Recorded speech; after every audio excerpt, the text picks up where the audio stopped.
Akkam jirtu nagaa keessanii fayyaa keessanii ani hiriyaa dubbusheeti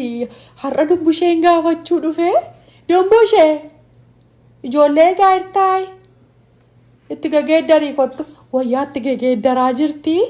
isheedhan dubbisuudhaafi har'a boru tuun jedhuutan yoo nagahee dhugaa isin immoo baay'ee isin galateeffattiin anis isin galateeffachuun barbaada isheedhaa wajjin waan turtaniif baay'ee jajjabeessaa turtanii ani immoo hiriyaa isheeti wajjin guddannee wajjiniin mana barumsaa kanayyuu deemaa turre bara sanatti baranayyuu bara si'anaa kana miti baras miillaan deemne dubbushe sa'aatii meeqa deemnee barannaa sadiifaa baranna turre sa'aatii sadiifaa kana baranneetu galla turre ammoo waaqayyo galatu gaa kunoo har'aas geenyee ijoollee sadii taate dubbusheen koo ani immoo maqaa koo beektu jedhee dhuma yaada buskuteen jedhama galatoomaa baay'ee galatoomaa dhugaa hiriyaa koo kana waan jajjabeessaa turtanii fi baay'ee natti himti waa'ee keessan kana baay'ee natti himti galatoomaa isiniin jechuun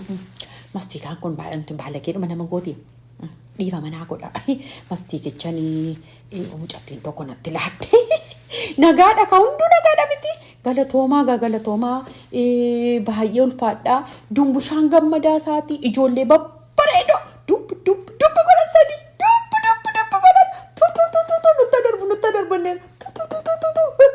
nutta darbu jennee dhumatu gallaa egaan achi as ba'aa jirti isheenis jedhaa baay'ee naasa'e fakkaata. Isin arguu koottan gammade galatoomaa gaa buskutee naan jedhani gaa yoo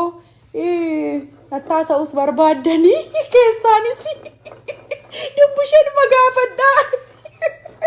lafa teessoo kooti seetu beeka jedhaa gaa guyyaa gaarii innufti ishee eega kottu Noora nama tolgalaa jira nama seenaa jira Noora maaloo Noora haa ta'u booda walitti deebina yoo waaqayyo jedhe immoo yeroon lammata deebi'ee dhufu amma mooqa afaan fidee fi marqaa afaan fidee fi dhufe galatoomaa